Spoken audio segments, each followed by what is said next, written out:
Donc, en fait, j'ai représenté à peu près 1100 contis, et il y a de tout, en fait. Tous les contis, c'est l'ensemble de la population, c'est 1100 personnes, ça représente l'ensemble de la population. Et dans ces contis, on a la moitié qui ont travaillé, qui ont écouté M. Macron, qui a dit que quand on n'était pas un feignant, on accepte de baisser son salaire pour trouver un autre travail, on accepte un travail moins bien payé. Et puis, en même temps, il a expliqué, les mains dans les poches une fois, qui disait au mec, il disait, mais putain, les mecs, ils peuvent pas faire 40 bornes pour aller travailler ailleurs, ils peuvent pas aller prendre un boulot à 40 bornes. Et puis, dans le même temps, il y a M. Macron qui, après, augmente l'essence. Ces gens-là qui se retrouvent à être obligés d'aller travailler à 40 bornes en ayant baissé leur salaire, ils ont déjà des maisons à payer avec les mêmes traites, qui ont déjà baissé leur salaire, et en plus, on leur augmente leur essence parce qu'ils ont accepté de faire 40 bornes et de prendre un travail. Et de l'autre côté, il y a encore une moitié de contis qui est au chômage et qui entend un président de la République leur dire qu'ils ne sont rien, que ce sont des Gaulois réfractaires, qu'il suffit. Alors le pire, c'est quand ces gens-là qui sont au chômage depuis 2, 3 ans, 4 ans, quand ils entendent qu'il suffit de traverser la route pour avoir du travail. Mais quel mépris! Comment voulez-vous que ce mec ne soit pas méprisé par la population?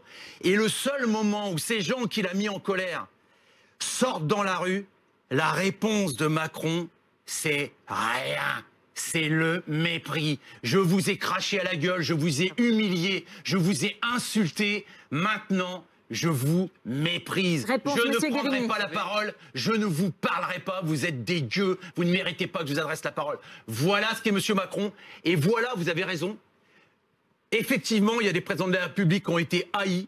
Mais moi, je n'ai jamais vu un président avoir autant de demandes. La première demande des Gilets jaunes, c'est Macron dehors. On ne veut plus le voir. Je n'ai jamais vu ça. Et je pense que personne ici a vu ça, à part à l'époque de De Gaulle. Je ne sais pas s'il y en a qui ont l'âge d'avoir connu De Gaulle. Mais non. On en est là aujourd'hui. Vraiment, on en est là.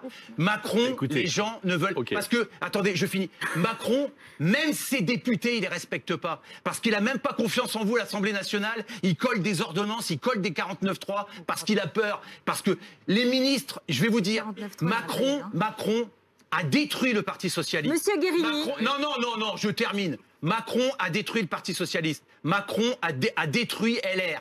Et vous savez, en plus, Macron détruit ce qui est en fait le politique. Monsieur Mathieu, comme c'est à moi que revient le mauvais rôle, parce que c'est mon travail, et vous respectez le travail des autres, je donne la parole. Côté politique, parce que Monsieur Macron a mis au gouvernement des gens qui, avant son élection, le méprisaient, l'insultaient, les Édouard Philippe, les Darmanin, ils ont tous... Monsieur Mathieu, ils l'ont tous insulté. Et aujourd'hui, les Mathieu, s'il vous plaît. Comment les hommes politiques ne peuvent pas être méprisés par le peuple?